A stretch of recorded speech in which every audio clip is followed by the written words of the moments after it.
Padre, te damos gracias por la oportunidad de estudiar tu palabra y de aprender cómo estudiarla, y te doy gracias porque simplemente al estar grabando esto lo estamos poniendo al alcance de más personas, y te doy gracias que ya al haber subido la primer clase mucha gente la escuchó, mucho más gente de lo que yo pensaba que la iba a ver, la vio.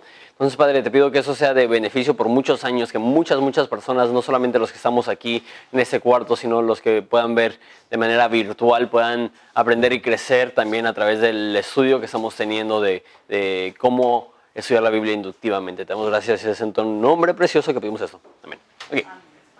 Entonces, a manera de repaso, y su tarea la voy a recibir al final de la clase, entonces no se preocupen ahorita por dar su tarea.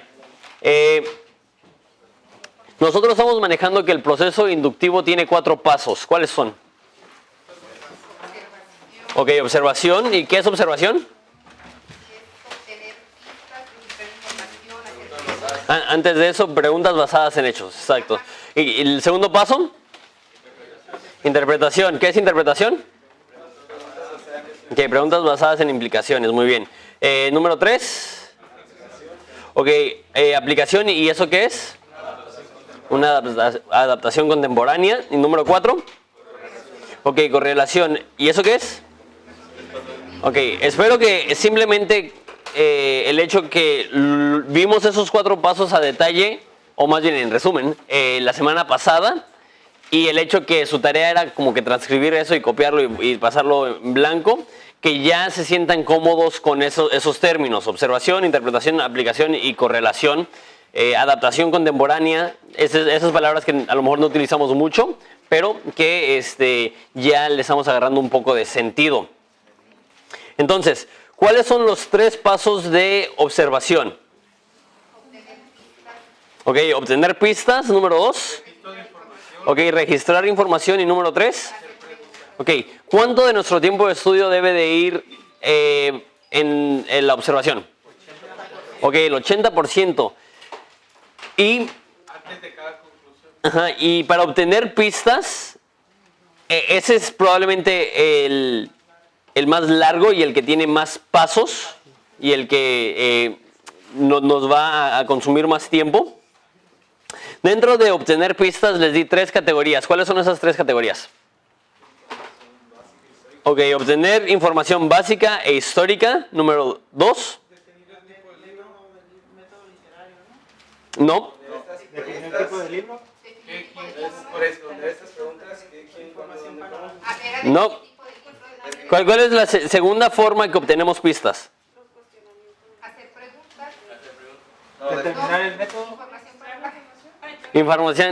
Información panorámica, sí. Sí, Venecia, a lo mejor está mal su bosquejo, entonces. Sí. Sí.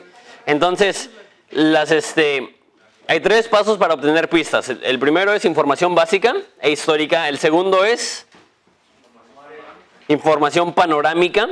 ¿Y la tercera? Buscar información específica. Okay. ¿Y qué era información específica? Personajes, historia, ubicación, palabras. Oye, lo que estaba buscando es cosas que sobresalen. ¿Sí se acuerdan del concepto del clavo en la resbaladilla? Ok. Hoy vamos a ver, dentro de información básica e histórica les di 3 cosas. ¿Cuáles son? Es lo que estamos consiguiendo al estar buscando información básica e histórica. Ok, exacto. ¿Quién, qué, cómo, cuándo, dónde? Ok, ¿y qué más? Definir el tipo de libro. ¿Y qué más? Ok, determinar el método literario que predomina. Entonces, y recuerden que empezamos con partes del libro, empezamos con versículos o empezamos con el libro completo. ¿Cómo se inicia un estudio inductivo? ¿Les dije? Exacto, se inicia con un resumen de todo el libro antes de intentar entrar a detalles. Es importante tener la noción de todo el libro. Dependiendo de cuánto tiempo tienes, es cuánto tiempo puedes pasar en tu panorama de todo el libro y tu estudio de todo el libro. Obviamente, si te están invitando a que des un grupo en casa donde solamente vas a hablar 45 minutos y solamente tienes 5 horas para preparar, no vas a hacer todo un estudio de todo el libro. Muchas veces cuando me invitan a predicar a conferencias y ese tipo de cosas, no tengo el tiempo de pasar 20, 30 horas observando como que información básica del libro. Entonces me veo obligado a solamente estudiar una pequeña parte. Pero cuando voy a dar todo un libro los domingos o para el Instituto Bíblico, ahí sí es parte de mi tarea hacer estos pasos. Y cuando hago eso, el nivel de enseñanza es muchísimo mejor. Porque la frase que les di la semana pasada es que cuanta más observación, mejor ¿qué? ¿Se acuerdan? Mejor interpretación, y cuanta mejor interpretación, más ¿qué? Cuanta más observación, mejor la interpretación, y cuanta mejor interpretación, más transformadora la aplicación. ¿Va? Entonces, acá. Según David Bauer, que es el libro que les dije que es el que en el cual más estoy basando esta clase. Él dice que el factor más importante para una interpretación sana es el contexto. El factor más importante para una interpretación sana es el contexto. Primordialmente, dice él, el contexto literario, o sea, la ubicación del pasaje dentro del libro.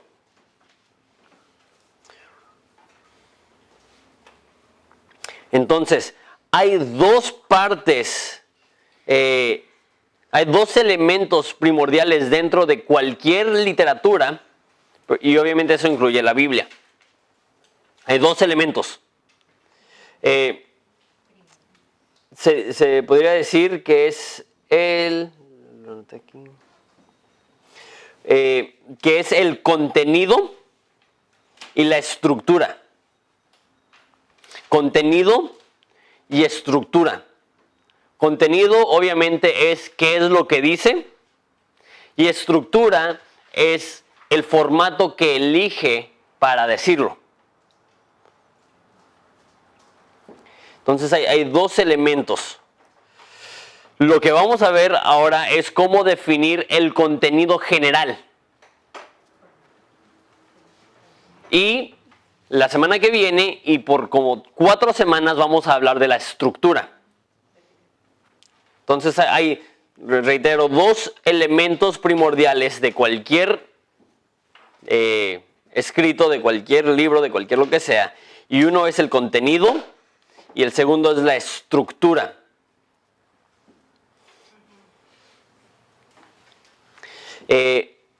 Y tenemos que tomar en cuenta que estamos intentando ver todo el libro completo.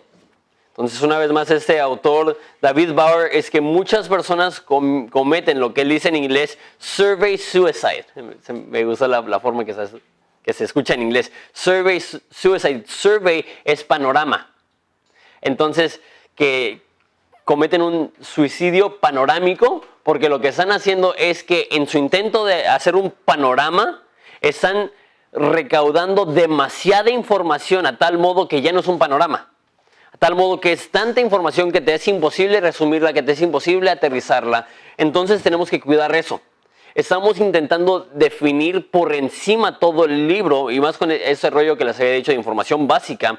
Entonces la tentación, y más en nuestra cultura, ahorita explico eso porque en nuestra cultura, pero la tentación va a ser que te inundes en los detalles, que te distraigas con los detalles. Y obviamente ya cuando estamos yendo verso a verso, es bueno que te detengas en los detalles, pero cuando estamos intentando conseguir todo el concepto de todo el libro, si te detienes en los detalles te vas a perder y no va a ser bien aprovechado tu tiempo de estudio.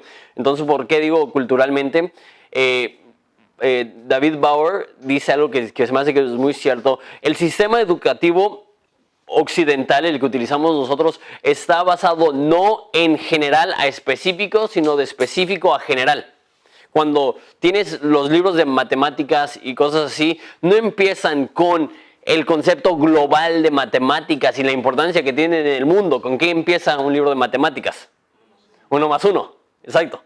Hiper específico, súper específico. y ni siquiera se encargan de definirte el propósito global de las matemáticas hasta que ya estás en la preparatoria. ¿No? Y así es con la mayoría de materias y de cursos y lo que sea. Ese es simplemente el modo típico normal de enseñanza, de específico a general. Sin embargo, si es cierto que el contexto es clave, tenemos que empezar con general y ya después de establecer general entramos a específico. Entonces, dentro de contenido y estructura hay 5 preguntas que debemos de hacer. Ya se las dije, ¿cuáles son? Ok. ¿Quién? ¿Qué? ¿Cómo? ¿Cuándo? ¿Cuándo, cómo, dónde? En ese orden. Entonces, les voy a dar ese orden porque ese es el orden que lo tengo escrito. ¿Quién? ¿Qué? ¿Cuándo? ¿Cómo? ¿Dónde? No sé si le podría encargar a alguien un vasito de agua, porque ya estoy sintiendo la garganta un poco reseca. ¿Porfas? No, está bien, con agua me voy a aliviar, gracias. Entonces hay 5 preguntas. Y al estar haciendo esas preguntas, obviamente vas a estar sacando, pero no solamente se trata de definir quién, qué, cuándo, cómo, dónde, sino cuál de esas 5 categorías es la que el libro más enfatiza. Vamos a hablar un poquito acerca de eso en un segundo. Pero bueno, cuando estamos buscando quién, ¿qué es lo que estamos buscando? ¿Alguna idea? Okay, no solamente quién escribió el libro. Okay. Si estamos buscando las personas. Y los libros, todos se van a enfocar en una de esas 5 categorías. Algunos libros se van a enfocar en el quién, en el personaje, en la persona, en la biografía. Algunos ejemplos de estos pueden ser, gracias.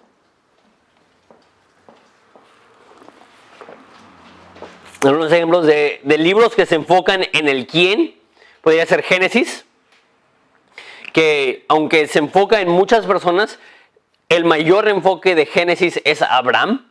Y hasta se pudiera hacer el argumento que Génesis 1 a 12, que es antes de Abraham, casi nos está como que preparando y dando el linaje de y cómo llegamos a Abraham. Y después se enfoca en Abraham, en el hijo de Abraham y en los nietos de Abraham. Entonces podemos decir que el énfasis de Génesis es la persona, es el quién. Segundo, el qué. El qué. Cuando estamos preguntando qué es lo que estamos buscando. Recuerden, va a ser difícil descifrar el tema hasta ya que estamos en interpretación. Ok. Sí. Lo que estamos buscando son los eventos. Los eventos. Cuando estamos preguntando qué, estamos preguntando qué es lo que está sucediendo. ¿Cuáles son los eventos? Hay libros que se enfocan en eventos. Apocalipsis podría ser. Por ejemplo, Jueces no está enfocado en una persona o en unas cuantas personas, sino que está narrando 400 años de historia a través de eventos específicos. Primera y Segunda de Reyes podría ser un ejemplo de un libro que está más basado en eventos que cualquier otra cosa. No está escogiendo un personaje y está siguiendo su vida por mucho tiempo, sino que es este rey, y este rey, y este rey, y este rey, y este profeta, y este profeta, y este profeta. Y está enfocado primordialmente en eventos. Tercero, ¿cuándo? Cuando preguntamos ¿cuándo? ¿Qué es lo que estamos buscando? Fechas. Una cronología.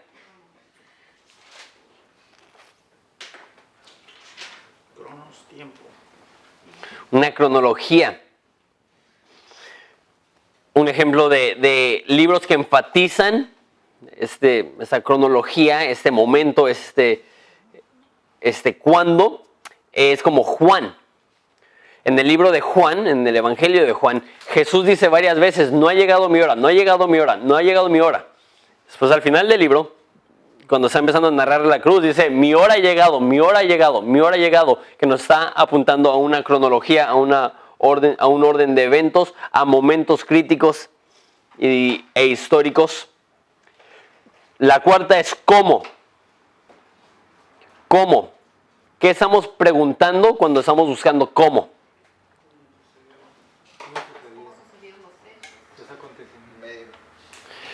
Bueno, si qué es eventos y cuándo es cronología, ¿cómo? Si fuera basado en eventos, también sería como que casi lo mismo. Entonces, cuando estamos preguntando cómo, no estamos preguntando tanto de eventos, sino vamos a definirlo como ideología. Cuando estamos preguntando cómo, estamos buscando la ideología, la mentalidad de. Un ejemplo de un libro que se enfoca en el cómo. Denme un ejemplo, para que yo no le esté haciendo todo el trabajo. Sí. Job podría ser un ejemplo de eso. Que realmente la ideología que se está intentando explicar en Job es cómo puede un Dios permitir que un hombre justo sufra. Y eso se responde al final. ¿Qué otro libro podría llevar como énfasis el cómo? De ideologías. Yo creo que el más obvio es Romanos, donde se está definiendo en Romanos cómo somos salvos. Estamos manejando conceptos, cuando estamos manejando el cómo, ideas. Y la última pregunta es ¿dónde? ¿Qué es lo que estamos preguntando cuando estamos preguntando dónde? Ok, ubicación, vamos a llamarlo geografía. Geografía. ¿Cuáles son algunos libros que el enfoque primordial sería geografía? Eso podría ser con el concepto de hecho, éxodo significa salir de. Entonces, del concepto del éxodo de Egipto y el concepto de intentar llegar a la tierra prometida y no entrar y estar en el desierto. Entonces, definitivamente se podría decir que el concepto primordial, el contenido primordial de Éxodo es geográfico. ¿Qué otro? Josué definitivamente es el que yo tengo como ejemplo. Josué se enfoca en la conquista de la tierra prometida, de dónde llegaron y cómo van avanzando y la próxima tierra que están conquistando. Y de hecho, no sé si saben eso, en como 4 meses vamos a empezar a estudiar Josué el domingo aquí en la iglesia. Y de 24 capítulos se me hace que 9 se dedican a la repartición de la tierra. Entonces ni siquiera pensamos Josué y pensamos un libro histórico, pero 9 capítulos o 7, a lo mejor no me acuerdo bien, pero muchos capítulos de Josué son solamente, y esa persona tuvo este lugar, y esa persona tuvo ese lugar, y la frontera era de este cerro a este río, a este campo, y así por 7 capítulos estás leyendo. Y las historias como la de Jericó, ¿dónde quedaron? Bueno, y entonces podríamos decir que más que un libro de eventos, ¿de qué? Josué es más un libro geográfico, que narra dónde. ¿Qué otro libro podría ser geográfico?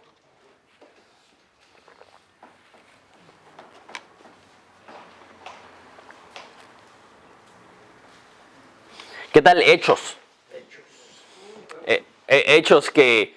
Porque muchas veces, si vemos Hechos como primordialmente quién, o sea, una biografía, llega al final de Hechos y no nos cuenta cómo muere Pablo, no nos cuenta si se presentó ante César o no, y si lo estamos viendo como una biografía, tú dices, ¿qué biografía tan chafa? Se acabó justo donde está lo bueno. Pero si lo vemos como un libro primordialmente geográfico, nos damos cuenta, ok, el deseo de Lucas era narrarnos cómo el evangelio iba a pasar de Jerusalén hasta los fines de la tierra y llega a Roma, y Roma representa los fines de la tierra, el centro de gobierno de todo el mundo conocido, y por eso termina donde termina, porque Lucas está cumpliendo con su propósito de enseñarnos cómo el evangelio que inició con 120 personas en un cuarto en Jerusalén, llegó a ser algo global. Entonces, hay 5, como dije, preguntas que nos hacemos, y eso es en general. Si queremos saber quién nos está escribiendo y de quién está hablando, si queremos saber qué es lo que está sucediendo, si queremos saber cuándo está sucediendo, si queremos saber cómo, o sea, los conceptos que está manejando, queremos saber dónde está sucediendo para cualquier libro. Para todos los libros hacemos estas 5 preguntas en general, pero también al hacer estas 5 preguntas necesitamos definir, ok, ¿cuál de estas realmente define el contenido del libro? ¿Qué tipo de libro es? Por eso el primer paso es información básica. Estamos hablando, okay, ¿qué es lo básico de este libro?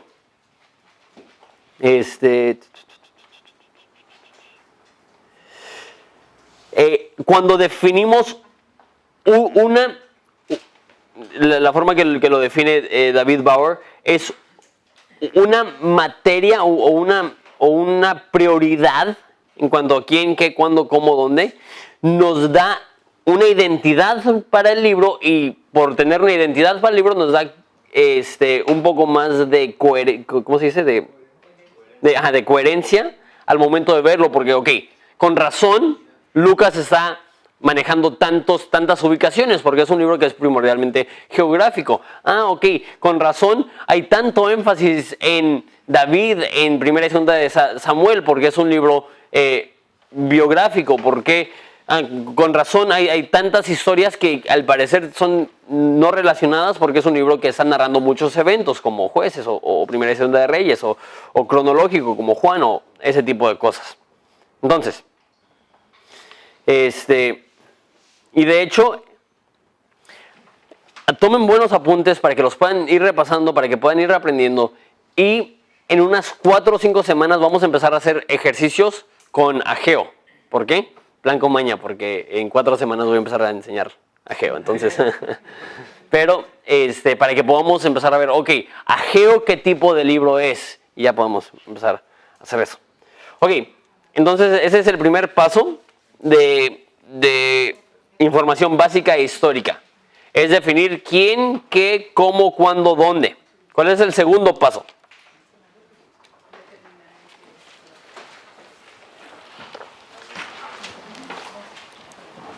Definir el tipo de libro. Okay. Definir el tipo de libro. Y les di varias categorías. ¿Cuáles son las categorías que les di la semana pasada? Historia antiguo testamentaria, poesía. Ahí te brincaste una. Pentateuco. Pentateuco. Y luego historia, Antiguo Testamento, poesía, profecía, evangelio, historia, epístolas y profecía.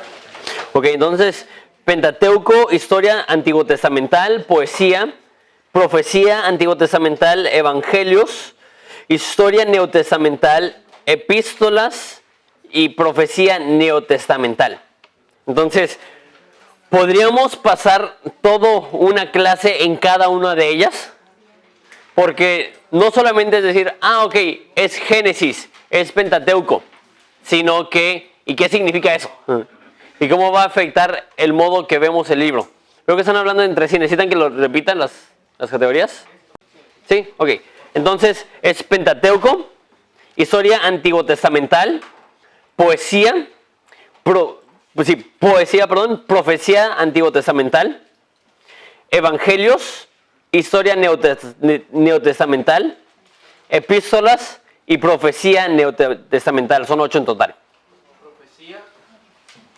Entonces, profecía antiguo testamental, evangelios, historia neotestamental, epístolas y profecía neotestamental. Ok, y obviamente definir en qué categoría va es fácil, porque el libro ya está, la Biblia ya está categorizada en ese formato, que de Génesis a Deuteronomio es Pentateuco, que de Primera de Samuel a Esther es historia antiguo testamental, de Job a Cantares, el último, es poesía, de Isaías a Malaquías es profecía antiguo testamental, de Mateo a Juan es evangelios, hechos es historia, epístolas sería de Primera de Corintios a Judas y profecía neotestamental sería Apocalipsis. Entonces se definen, simplemente ves dónde está el libro en tu Biblia y ya sabes qué categoría. Pero les quiero dar una breve explicación de cada una de las categorías. ¿Va? ¿Sí vamos bien? Okay. Entonces, como digo, hay seminarios que dan no solamente una clase, o sea, como una tarde, pero una materia solamente explicando el tipo de literatura del Pentateuco.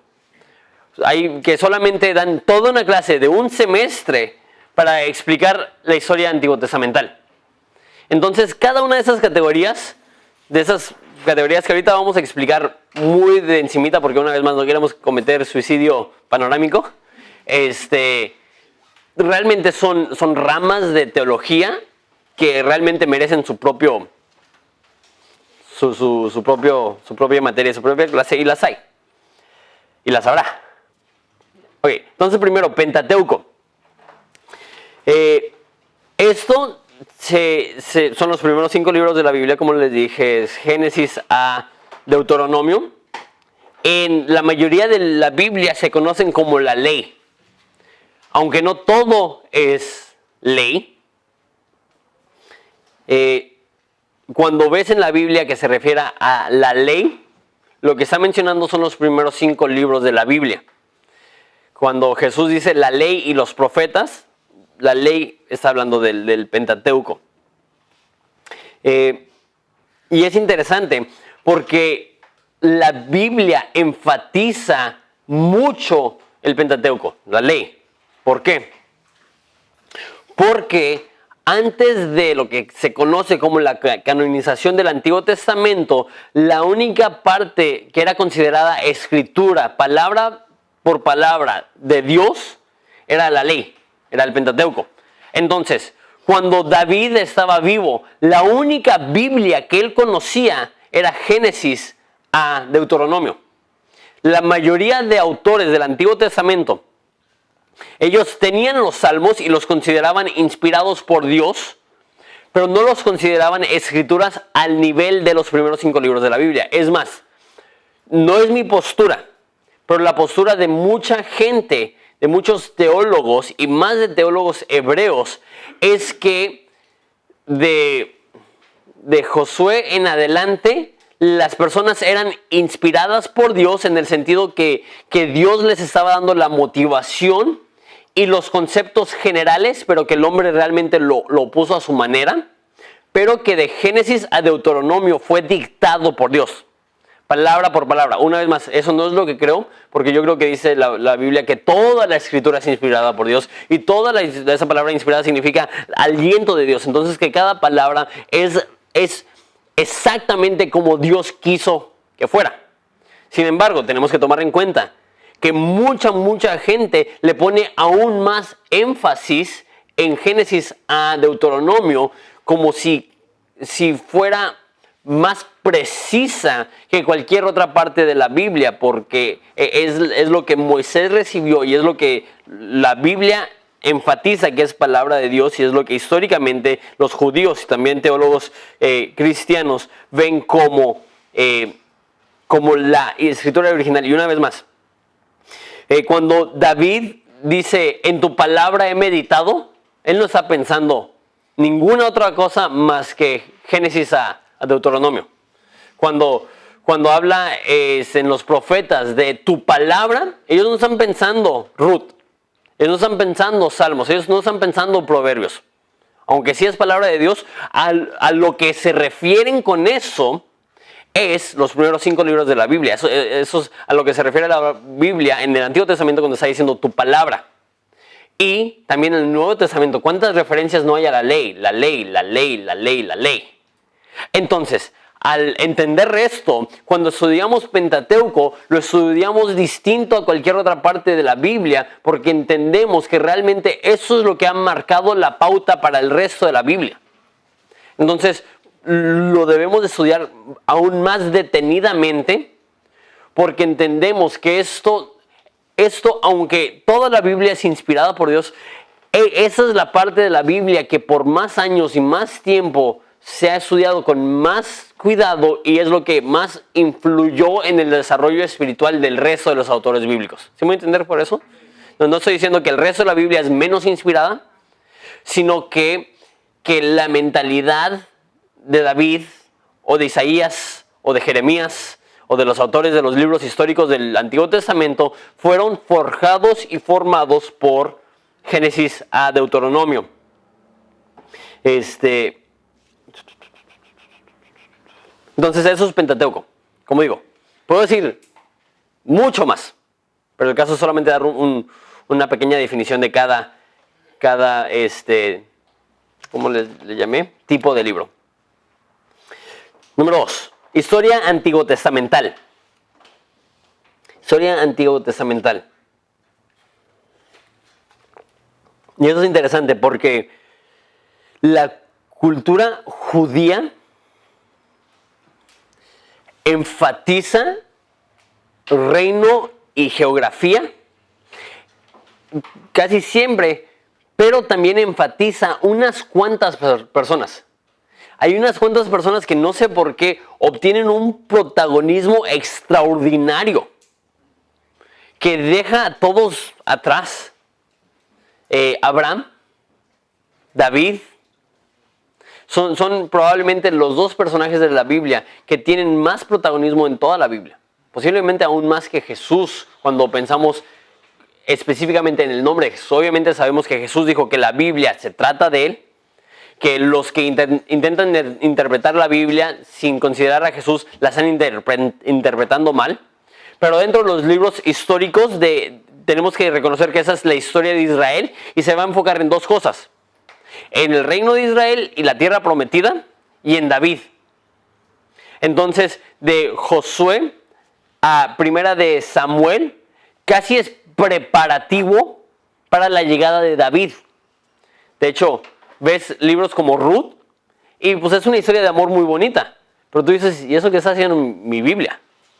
Hasta que llegas al último capítulo, dice que Boaz dio a luz a Obed, ¿se me hace? Y Obed dio a luz a Isaí. Isaí dio luz a David. Con razón. Con razón están incluyendo esa historia. Esta es la tatarabuela ¿sí, no? de David. Ok. Y realmente los libros históricos, antes de Primera de Samuel, están apuntando a la llegada de David. Y si has leído los libros históricos, que están muy padres, espero que hayas leído ya toda la Biblia, pero si no, es una buena meta. Después de David, siguen refiriendo a David. Y los hijos de David, y la descendencia de David, y el legado de David, y la promesa de Dios a David. Y en Crónicas, vez tras vez, necesitas verlo. Los reyes son malos, malos, malos, malos. Y Dios sigue diciendo, por David, por amor a David, no te ha dado la espalda. Yo te voy a decir, y voy a sacar de David un linaje eterno y todas esas cosas que a fin de cuentas están refiriendo a Jesús. Y yo creo que por eso hace tanto énfasis en Abraham y Jesús, porque a fin de cuentas va a ser parte del linaje en Abraham y David, porque a fin de cuentas va a ser el linaje de Jesús.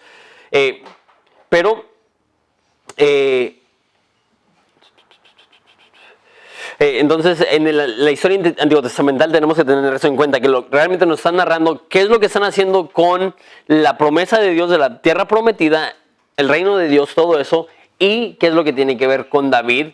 Y esto normalmente no se enfoca en conceptos, en principios, simplemente nos está dando un registro histórico de lo que pasó en Israel y cómo llegaron a venir esos reyes y todo eso. Ahora, eso es también bien importante al considerarlo, porque eso diferencia el cristianismo de muchas religiones. Muchas religiones están basadas en mitologías, están basadas en leyendas, están basados en lugares que no existen. Y la Biblia está basada en historias verificadas, en historias fidedignas. Hoy en día con encuentros arqueológicos que respaldan esos lugares, que hasta hoy en día existen las ciudades y los cerros y los pueblos y los ríos que la Biblia menciona.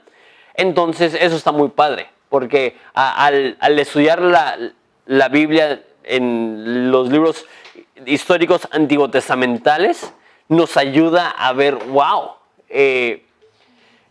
y realmente para mí apoya mucho mi fe el saber que no estoy creyendo una fábula, que no es mitología griega, que no es, ok, pues mi religión y aparte mis cómics, ¿no? De DC o de Marvel, y no, pues son casi lo mismo, sino que no, esto está basado en hechos históricos, en lugares geográficos reales y demás. Entonces, eso es historia antiguotestamental. Poesía. ¿De la historia de qué libro es el libro abajo? De Josué a Esther.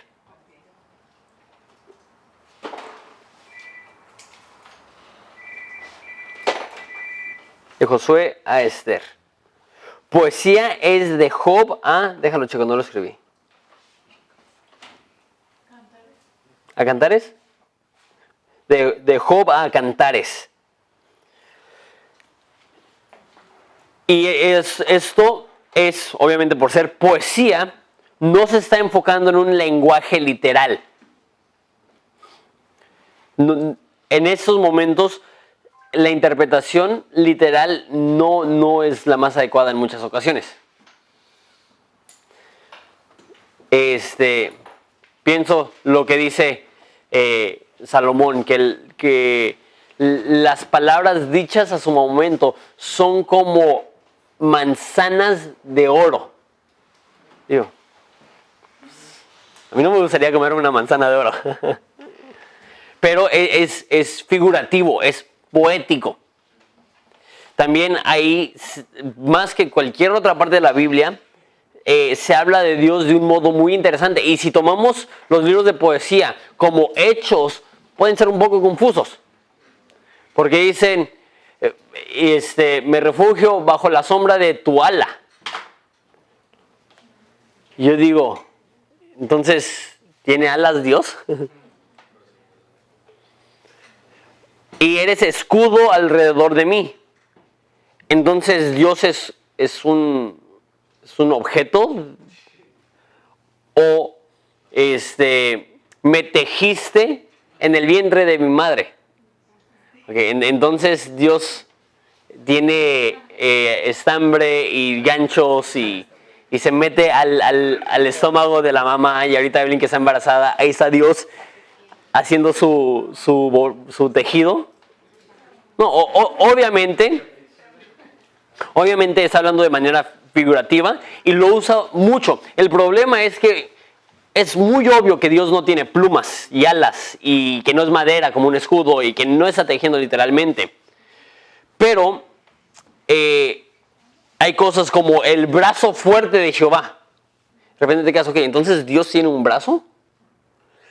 Y ahí es cuando se nos olvida lo que dice el Nuevo Testamento, que Dios es espíritu. Y que Juan Calvino describe esto como hablarnos como niños. Que si Dios se describiera como es, sin ningún ejemplo, ¿lo entenderíamos? No, serían conceptos demasiado grandes. Entonces, para que nosotros podamos entenderlo, dice, es como si Dios tuviera un brazo fuerte. ¿Dios tiene un brazo musculoso? Así, vamos a llegar al cielo y vamos a decir, wow, Arnold Schwarzenegger se queda corto. No, es un modo de hablar figurativo, es un modo de hablar poético.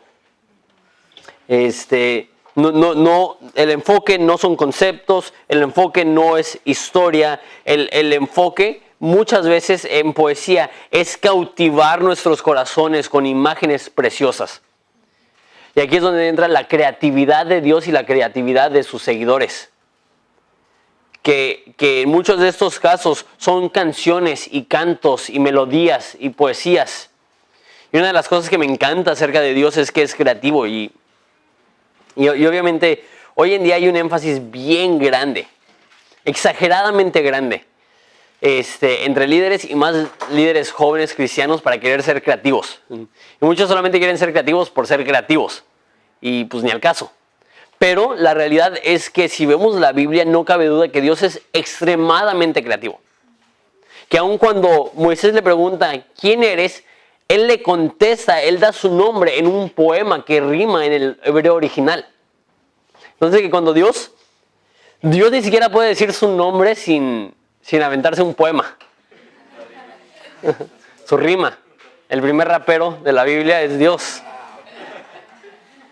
Así Moisés le dio el beat y Dios ya su nombre.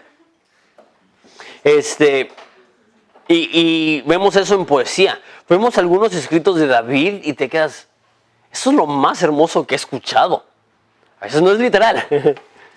Pero es lo que está intentando hacer no es darnos información exacta. Dice, ¿cómo se llama lo que había dentro del caracol?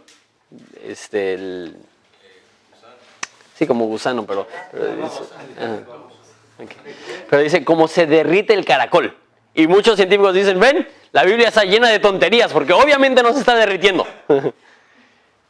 Pero yo digo, es poesía. No es no podemos tomar los poemas de David como un libro científico porque simplemente no es el tipo de literatura que estamos estudiando. Ok. Eso es poesía. Número 4. Profecía antiguo-testamental. Es un poco diferente a la profecía neotestamental, por eso lo estamos separando. Profecía Antiguo-testamental. antigua.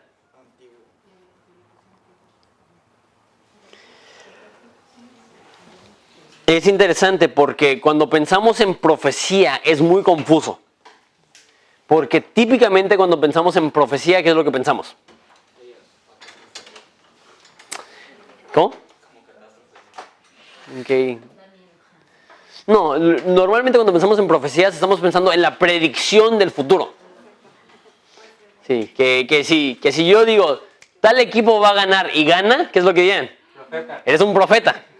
No tiene que ser catastrófico, no tiene que ser negativo, simplemente vemos profecía como la predicción del futuro. Pero cuando estamos hablando del... Y tenemos que separar las dos, y sé que eso es confuso. Tipo de la literatura es donde está categorizado el libro. Género literario, lo que vamos a ver un poco más adelante, eso es diferente. Cuando estamos hablando de tipo de literatura, de profecía antiguo testamental, la gran mayoría no es predicción del futuro. El énfasis de profecía antiguo testamental típicamente no es la predicción del futuro, sino un llamado al arrepentimiento. Profecía, entonces, en ese sentido, es cuando un hombre de Dios habla el mensaje de Dios en el momento oportuno. O en el momento se podría ser indicado. Entonces, cuando vemos los libros proféticos del Antiguo Testamento, los vemos con ese filtro. A veces sí nos van a narrar sucesos futuros, que eran a lo mejor futuros para ellos, y a veces hasta nos van a narrar eventos que son aún futuros para nosotros, pero el enfoque principal de las profecías no es tanto la predicción, como dije, sino que el enfoque primordial es un llamado al arrepentimiento. Y porque el enfoque es llamado a arrepentimiento, típicamente los profetas usan palabras muy fuertes. Usan frases y conceptos y exhortaciones y llamados de atención que hasta sentimos que es pasado. Que es gracias a textos así que mucha gente dice, el Dios del Antiguo Testamento es un Dios de enojo, de juicio, de ira. Pero tenemos que entender que el propósito era llevar a su pueblo al arrepentimiento.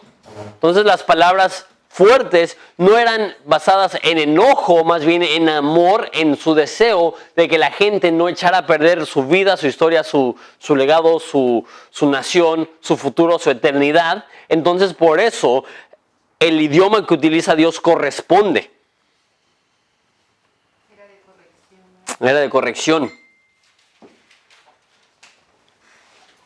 Realmente no demuestra la ira de Dios, sino que demuestra el deseo que tiene Dios de que esas personas se arrepientan.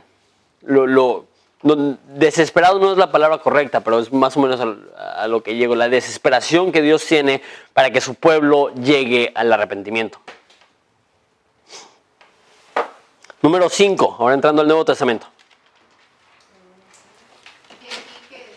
Profecías de Isaías a Malaquías.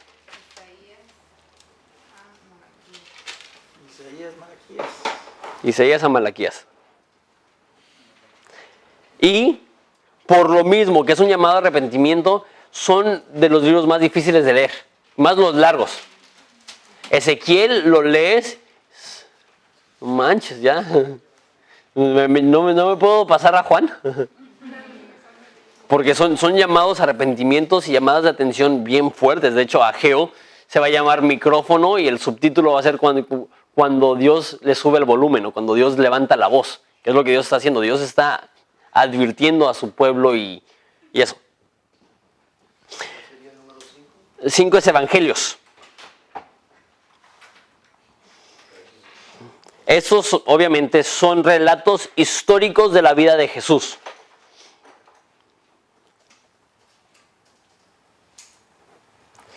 Relatos históricos de la vida de Jesús.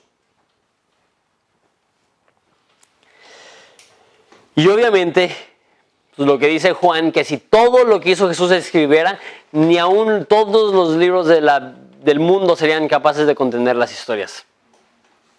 Que lo que hacía Jesús era tan multinivel, porque obviamente pudieras llevar un registro de segundo por segundo lo que hizo Jesús, y sí cabe.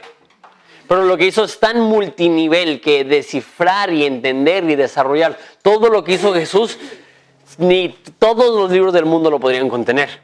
Entonces, si eso es cierto, tenemos que entender que en los evangelios los autores son increíblemente selectivos con las historias que comparten.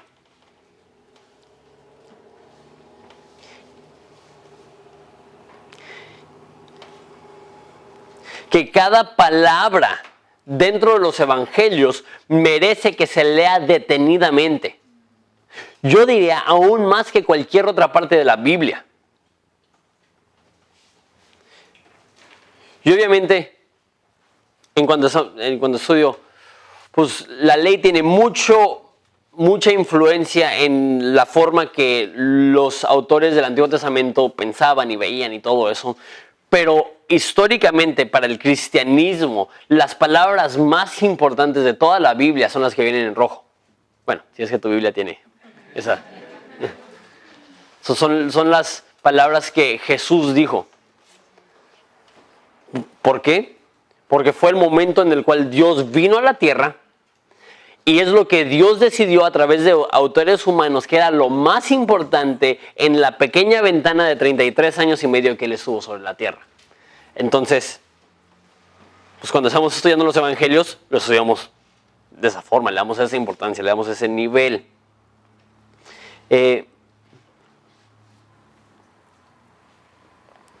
Así que ninguna parte de la Biblia se enfoca tanto en la vida, muerte, resurrección y regreso de Jesús como los evangelios. Y si el enfoque de la Biblia es la vida, muerte, resurrección y regreso de Jesús, pues entonces los evangelios resultan ser los más importantes.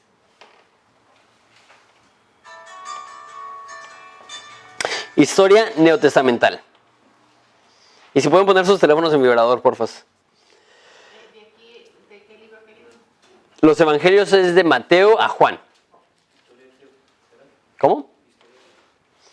Son evangelios. Evangelios. Y realmente podríamos agruparlo dentro de historia neotestamental, pero porque estamos hablando de Jesús históricamente, como que sí, yo creo que merece su propia categoría. su propio filtro. Porque sí, vamos a ver Juan muy distinto a lo que vamos a ver Hechos. Aunque los dos son libros históricos, estamos tratando con dos niveles de importancia. Historia neotestamental. El único libro que es de este tipo es Hechos. Eso también se podría llamar historia eclesiástica. Historia eclesiástica. O sea, la historia de la iglesia, o mínimo la historia que nos narra la Biblia de la iglesia. Porque la historia de la iglesia no se acaba en Hechos, continúa, pero como tipo de literatura dentro de la Biblia, como tipo de libro más bien, para no confundirlos más.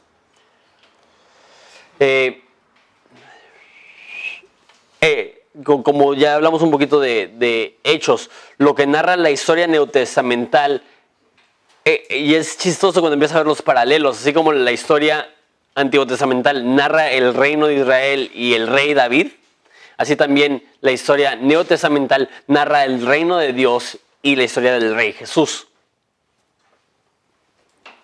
Y básicamente narra la expansión de la iglesia como un movimiento local a un movimiento global.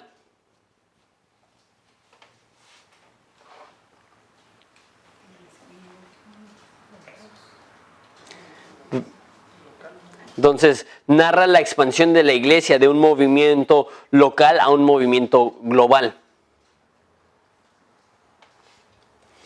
Y así como el Antiguo Testamento se enfoca en el reino de Israel y en el rey David, la historia neotestamental se enfoca en el reino de Dios y el rey Jesús.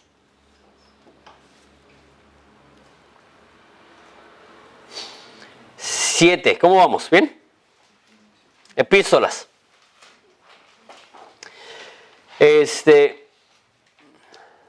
Las epístolas son las esposas de los apóstoles. No, no es cierto, ese es un chiste. Yeah. Exacto. Sí. Es como estábamos cuando estaba de novio con Evelyn, preguntaron, ¿y cuáles son los obispos? Y dijo Evelyn, los esposos de las avispas. Pero bueno. Las epístolas son correspondencia antigua entre miembros de la iglesia primitiva. Correspondencia antigua entre miembros de la iglesia primitiva.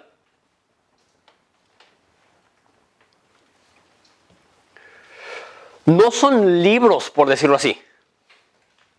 Los autores de esas cartas no estaban pensando como alguien que se va a sentar a escribir un libro, sino que Pablo, entendiendo lo que estaban pasando los corintios, escribe 1 Corintios. Era como estableciendo. Sí, en muchos casos sí, a veces corrigiendo, a veces enseñando, pero lo que era correspondencia personal. Estamos leyendo los mensajes de Facebook del primer siglo.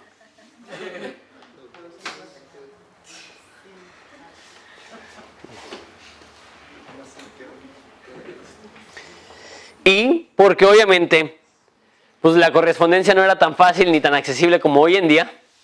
No había Facebook, no sé si se pueden imaginar, era un tiempo, de hecho el internet todavía no había sido inventado. Entonces ¿qué? ¿Tenían Nokia o no? Fue mucho antes.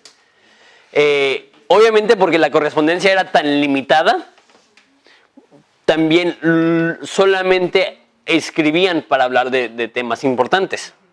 Entonces cuando vemos las epístolas, casi todas se están tratando con momentos de crisis o de dificultad, o sí, estoy en la cárcel, todavía no me matan, ese tipo de conversaciones se están teniendo.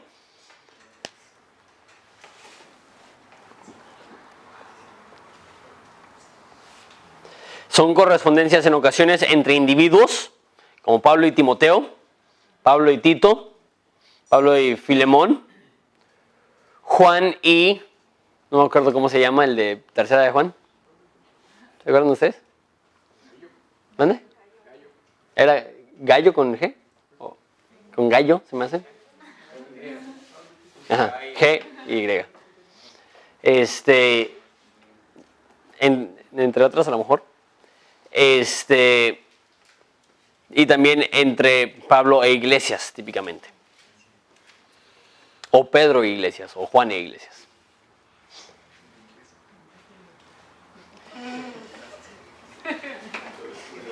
Y es una carta como se leería una carta hoy en día. Hay una salutación, hay contenido y hay saludos finales. Casi todas las epístolas tienen ese modelo.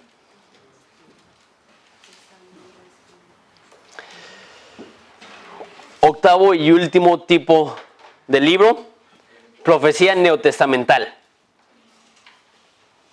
Profecía neotestamental. Eso es diferente a la profecía antiguotestamental, porque eso no es un llamado al arrepentimiento para un pueblo, sino es así como historia neotestamental es más globalizado, así también profecía neotestamental es más globalizado. Ahí está hablando de cada tribu, cada lengua, cada gente, cada pueblo, cada nación. Y esto también se conoce como el género apocalíptico. Ahorita vamos a hablar un poco de eso. Que es muchísimo más destructivo que cualquier otra parte de la Biblia. Y porque es única de su tipo, solamente es Apocalipsis el que es este tipo de libro. Tenemos que tener mucho cuidado al momento de estudiarlo, porque hay muchas cosas que no son claras, como vieron cuando estudiamos Apocalipsis. Que si no tienes disciplina e intentas nada más como que definir cualquier cosa de manera al azar, vas a entrar a 1000 interpretaciones, pero cuando te das cuenta que, esto es un tipo de libro que no es como tenemos, muchos libros que son así, entonces podemos interpretar Apocalipsis de la misma forma que interpretamos otros libros de la Biblia. Realmente es único, y porque es único es difícil saber cómo interactuar con ese libro porque no tenemos más ejemplos dentro de la Biblia de ese tipo de libro. Tomamos 5 minutos y regresamos.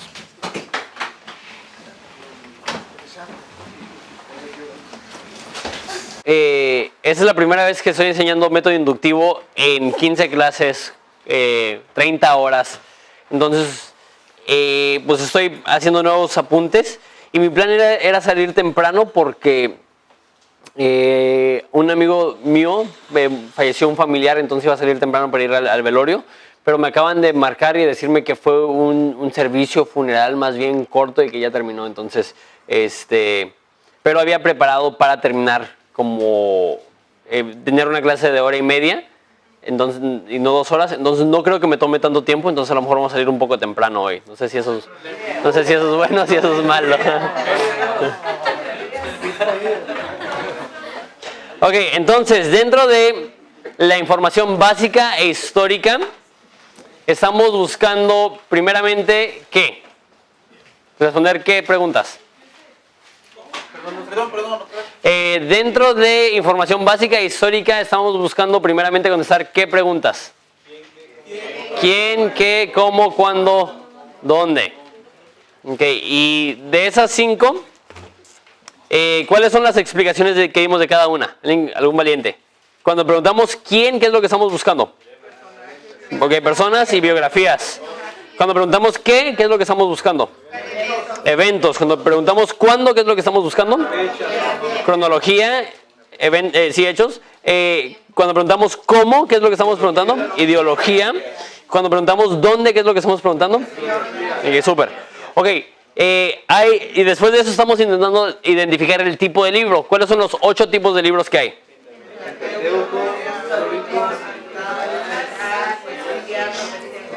Profecía, evangelios. ¿Qué es un dato importante acerca del Pentateuco? Fueron los primeros escritos. Los primeros escritos. ¿Qué tal de historia antiguotestamental? ¿Algún dato nada más que retuvieron? ¿Historias fidedignas? Sí, que habla David, de que Abraham. el énfasis es el reino de Israel y la persona de David. Ok, poesía. Ok, no se enfoca en un lenguaje literal, sino figurativo. Profecía antitestamental. Llamado a la Ok, es un llamado al arrepentimiento. Los evangelios relatos históricos de son la relatos históricos de la vida de Jesús. Historia neotestamental. eclesiástica, historia de la Ok, sí, super historia eclesiástica. Es, narra la expansión de la iglesia como un movimiento local. ¿A qué? A un movimiento global, muy bien.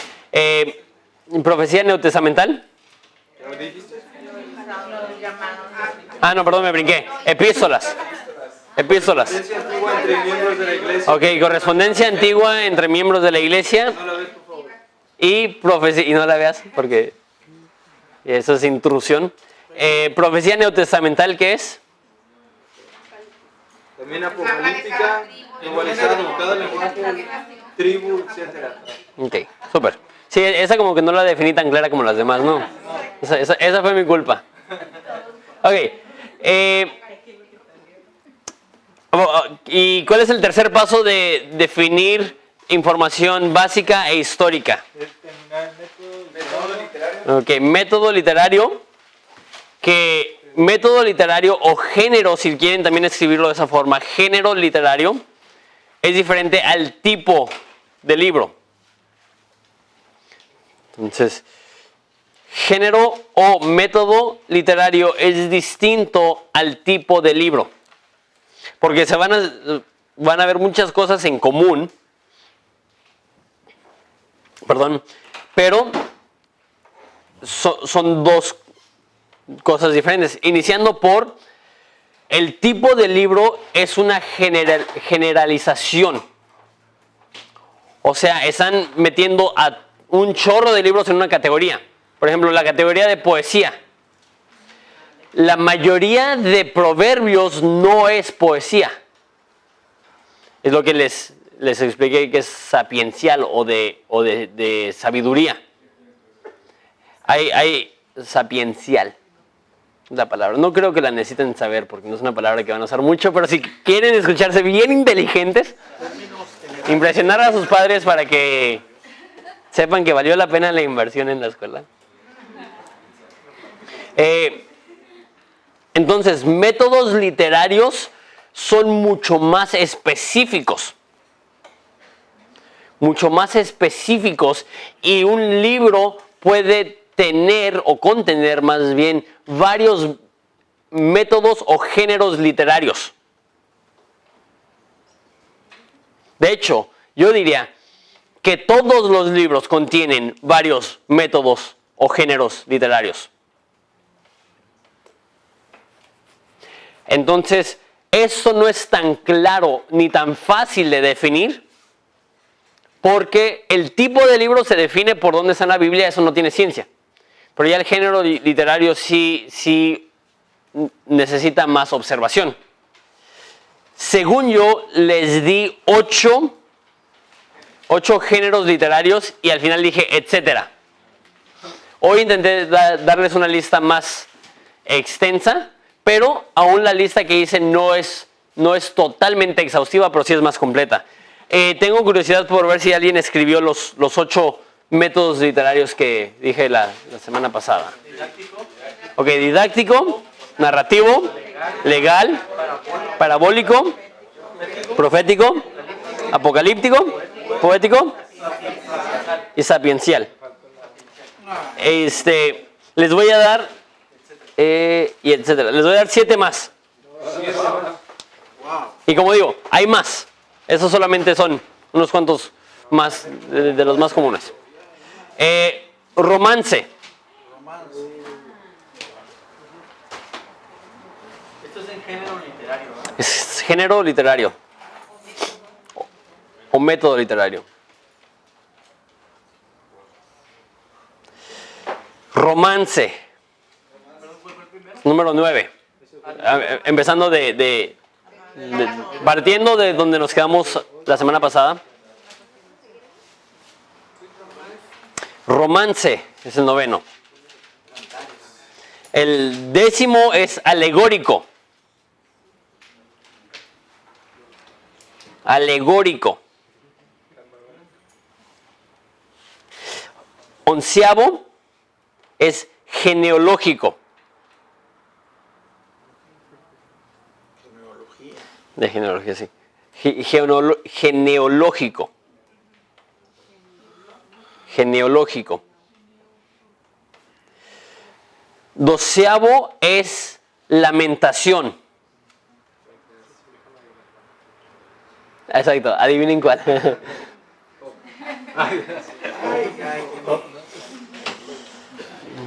13º se dice.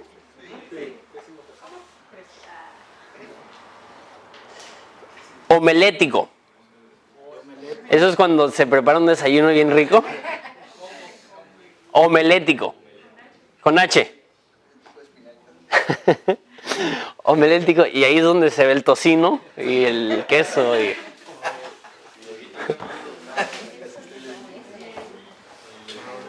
Levítico entraría dentro del legal. Eclesiástico. Eclesiástico.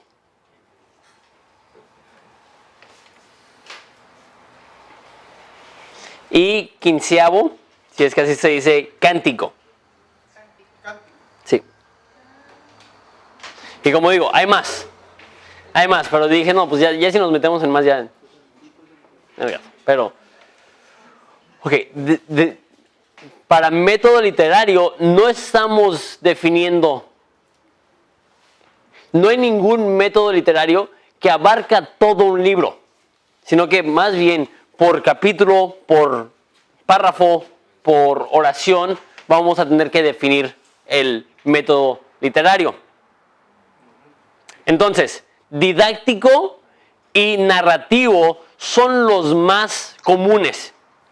Y de hecho, muchas de las categorías que les di pudieran considerarse como subcategorías de las primeras dos. Parabólico se pudiera meter como parte de didáctico y profético se podría meter como parte de didáctico y romance se pudiera meter como parte de narrativo y genealógico podría meterse como parte de narrativo, pero lo estamos dividiendo para no tener narrativo romántico, narrativo genealógico. Pero las dos categorías más grandes son didácticos y narrativo. Didáctico viene del griego, que es enseñanza. Y narrativo.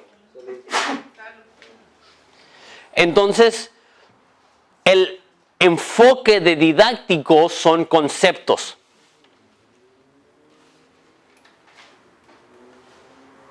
O enseñanzas.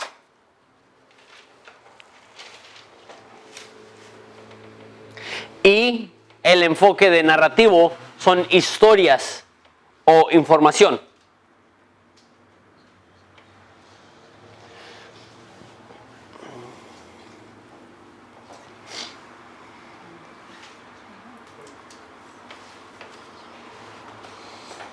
Y como se llama este punto dentro de buscar información histórica y básica, es que cuando estamos viendo el panorama de todo el libro, estamos buscando el método literario que predomina, pero también cuando ya entramos a un análisis más específico, también tenemos que determinar el tipo o más bien el método literario que estamos estudiando, porque va a hacer mucha diferencia. Entonces, si vas a dar un mensaje temático y vas a tratar con un pasaje, necesitas saber qué tipo de pasaje es ese, qué género literario es el que se usó al escribirse. Entonces, didáctico. Alguien que me dé un ejemplo de una porción bíblica didáctica. ¿Cómo? Sermón del Monte, un ejemplo excelente de didáctico. ¿Qué más?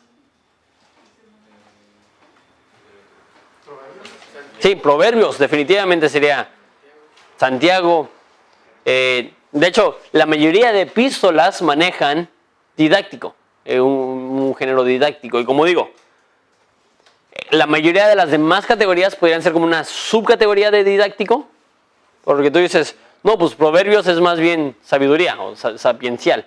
Y sí, sí lo es, pero no deja de ser didáctico. Entonces realmente como que las dos categorías grandes son didáctico y narrativo. Entonces realmente todas las enseñanzas de Jesús, realmente todos, la mayoría de los profetas en ese aspecto están dando enseñanzas también. Los muchos conceptos de Pablo, todo eso es didáctico, donde el énfasis es enseñanzas.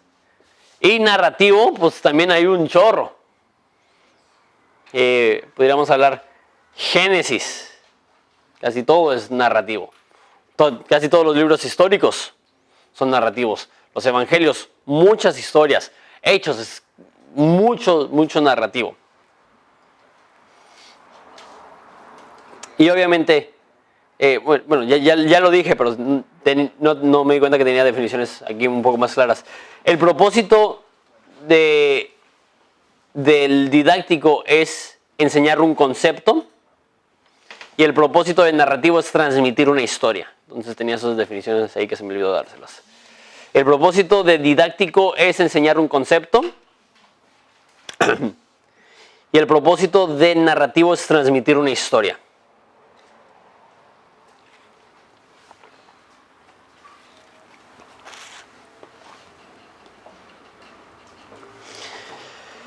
Ok, tercer género literario, eso es legal. ¿De qué estamos hablando cuando estamos hablando legal? Ok, leyes, ¿qué tipo de leyes?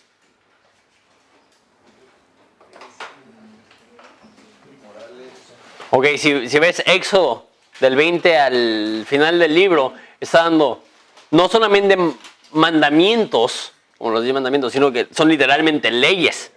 Eso era como, sí, esas eran, ¿cómo se llaman? Como el tipo la Constitución, o como los artículos, o no sé, todo eso que rige nuestro gobierno y nuestra nación, era eso para Israel. Entonces no solamente eran mandatos divinos, sino leyes gubernamentales. Éxodo contiene mucho de esto. Levítico contiene mucho de esto. Deuteronomio contiene mucho de esto. Y realmente también hay partes legales dentro de otras partes de la Biblia, pero no tan predominantes ni tan prominentes como Éxodo, Levítico y Deuteronomio. Partes de esos libros, porque no todo. Parabólico.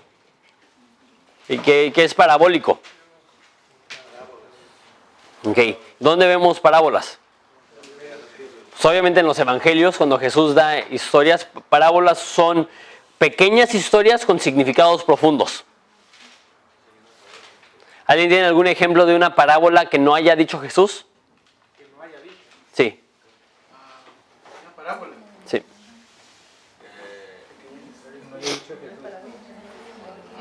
Pienso en Samuel, que confronta a David y le dice, habían dos hombres, un hombre rico y un hombre pobre.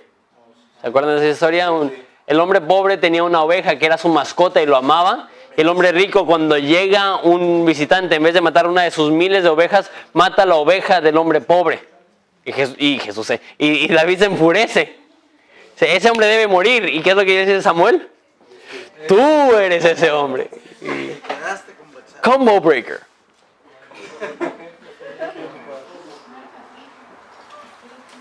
Así, finish him. Eso es un chiste de chavos de mi generación. Es de Mortal Kombat, pero lo que sea. ¿En qué me quedé? Así, parabólico. Es una pequeña historia con un significado profundo. Ok, profético. Profético. Esto es diferente a el tipo de libro de profecía antiguo testamental o neotestamental. Profético, cuando estamos hablando de un método literario estamos hablando de predecir el futuro. Ahí sí estamos hablando de una predicción. ¿Cómo? No, hay muchos, muchos ejemplos de esto. De hecho, se ha dicho que una cuarta parte de los profetas, que son un chorro, es contenido profético en esa definición del método literario. Profecía. No, dentro del método literario estamos hablando específicamente de eventos futuros. Tú dices que aunque ya se hayan... Ajá, sí, que al momento de escribirse eran futuros. Pero muchos tenían como un doble cumplimiento, ¿no? Sí.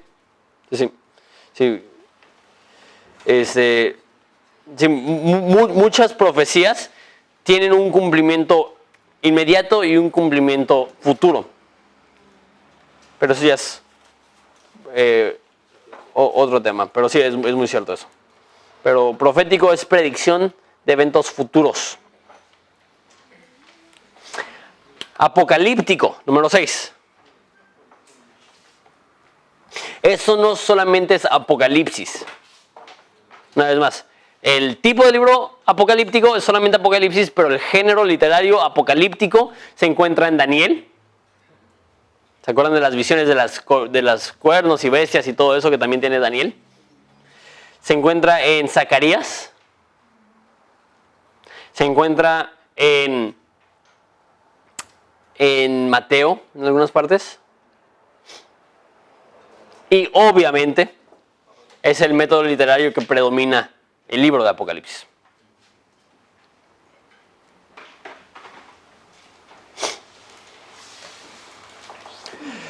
Poético.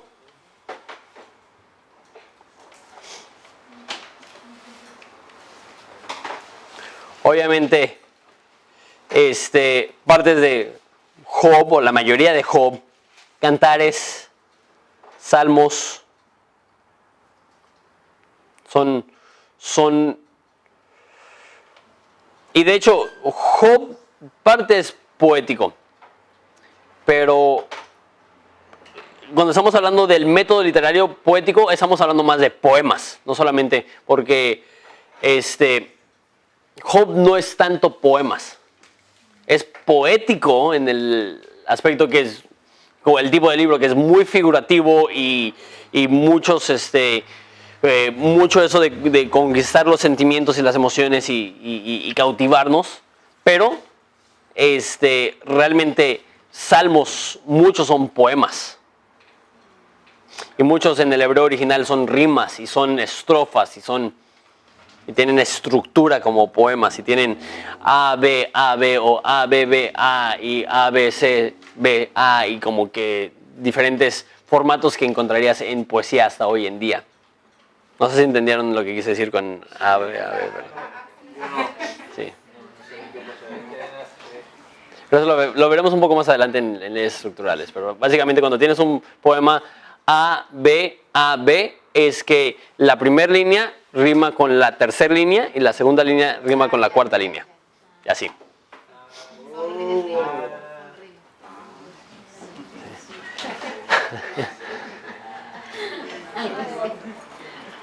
Para que sea poema. Sí. Pero bueno, octavo, sapiencial o sabiduría. Sapiencial, ¿qué es sabiduría? Eso es obviamente la gran mayoría de proverbios. Y en sapiencial muchas veces no están ligados los conceptos. Puedes ver un salmo y el próximo salmo y nada que ver. Y a veces sientes que es como abrir las galletas de la fortuna en la comida china. Que realmente son líneas muy concisas.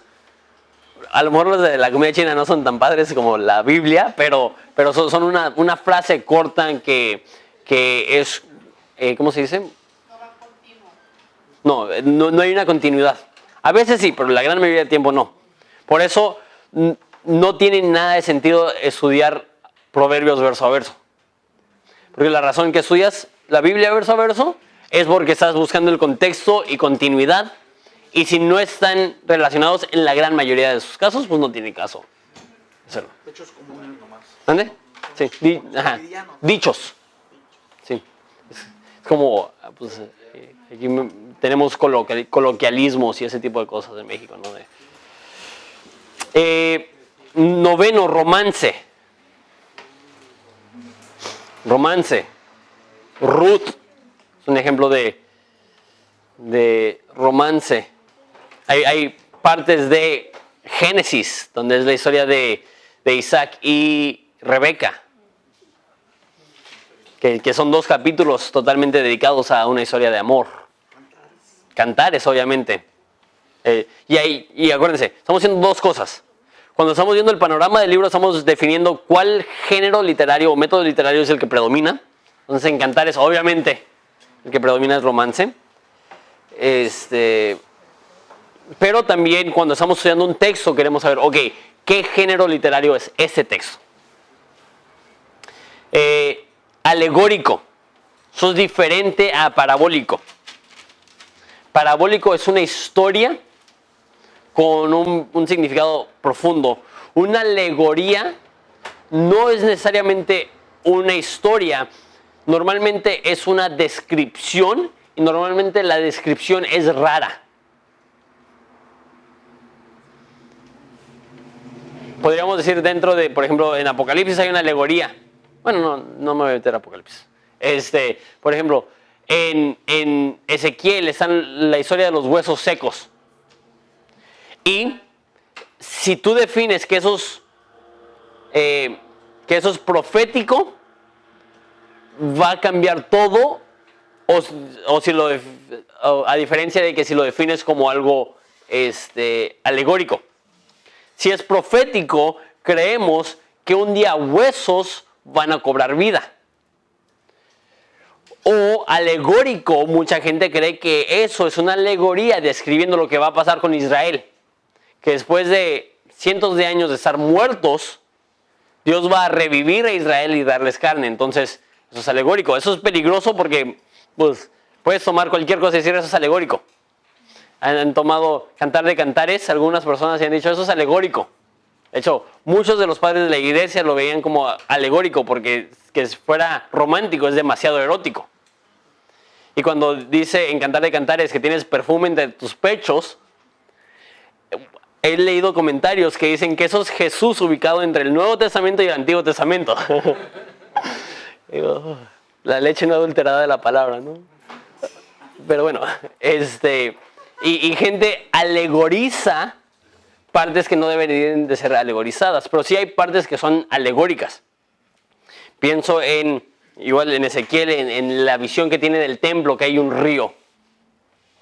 Y es una alegoría, un río donde de un lado está agua estancada y está podrida y está apestosa y hay muerte, y de otro lado hay un río que está fluyendo, que está trayendo vida y todo eso, y movimiento y X. Entonces, alegorías. Alegórico. Genealógico. Obviamente, la Biblia está repleta, no solamente en el Antiguo Testamento, aunque primordialmente en el Antiguo Testamento, de genealogías, pero también en el Nuevo Testamento. Mateo tiene genealogía, Lucas tiene genealogía, Génesis tiene genealogías, muchos libros de la Biblia. Josué, Esdras, Crónicas, ni se diga. Y también la forma que vemos genealogías afecta, porque son importantes, porque nos demuestran varias cosas. Nos demuestran la relación que tienen padre e hijo, el legado que llevan, nos demuestran a veces, son como uniones entre partes de la Biblia. Entonces en Génesis tienes varias genealogías y tienes genealogías como unión entre Adán y Noé. Después entre Noé y Abraham, ¿no? Pero hay varias, no solamente esas, pero vemos cómo unen los personajes de las historias.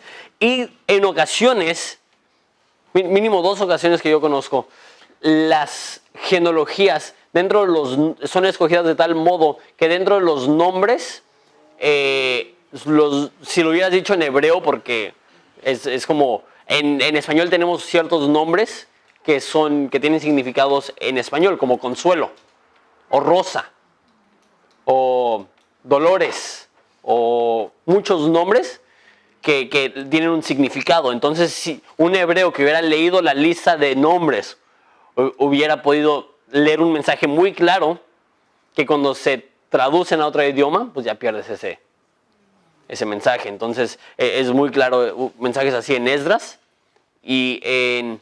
¿Cuál es el otro? Y en Génesis. En Génesis hay dos genealogías que llevan un mensaje muy obvio en cuanto a los significados de los nombres. Lamentación. Esto es obviamente el libro de Lamentaciones.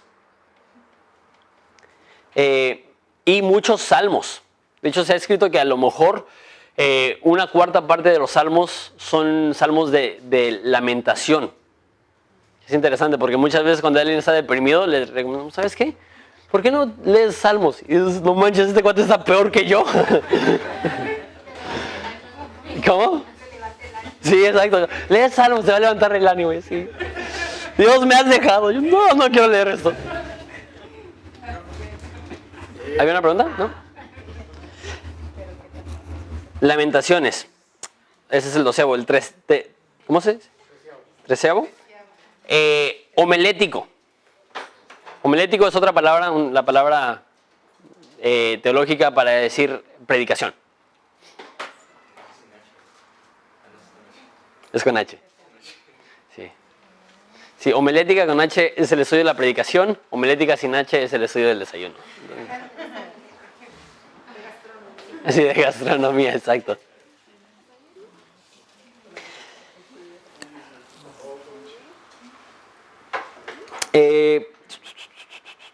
Estos, por ejemplo, en Hechos hay varios sermones.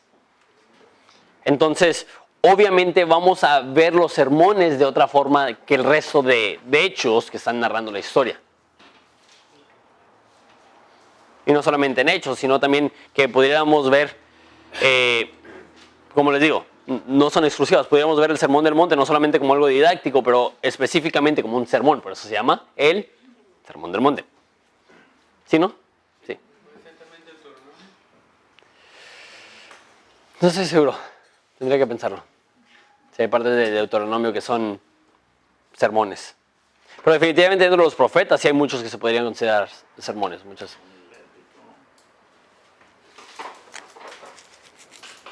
Eclesiástico. Aunque mucho del Nuevo Testamento habla de la iglesia, a lo que me refiero con eclesiástico es que está hablando con problemas y soluciones dentro de la iglesia. Entonces podría ser Hechos 11, no, 15, creo, el concilio en Jerusalén. Eso sería un ejemplo de un género eclesiástico. En primera y segunda de Timoteo vemos mucho que están hablando de la conducta dentro de la iglesia y el carácter y la personalidad que debe tener un líder cristiano y todo eso dentro de la iglesia podría considerarse un género eclesiástico. Y por último, cántico. Cántico puede ser, por ejemplo, la canción que canta María, la hermana de Moisés, cuando cruzan el Mar Rojo.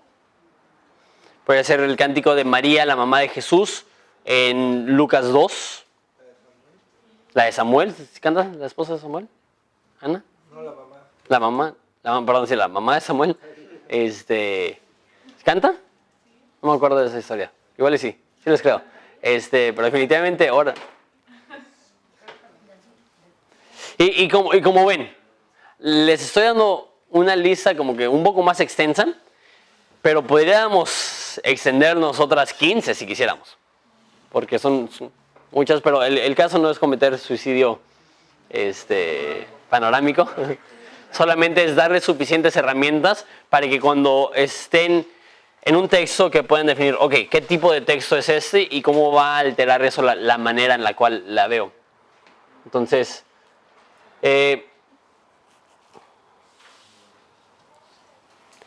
también, ya acabamos la clase, La semana que viene, bueno, oramos. Padre, te doy gracias por este tiempo que nos diste. Sé que es mucha información, pero te pido que la podamos aterrizar y que Padre, nos ayudes a utilizarlo y a profundizar en la palabra al tomar el tiempo de estudiarla adecuadamente. En el nombre de Jesús. Amén.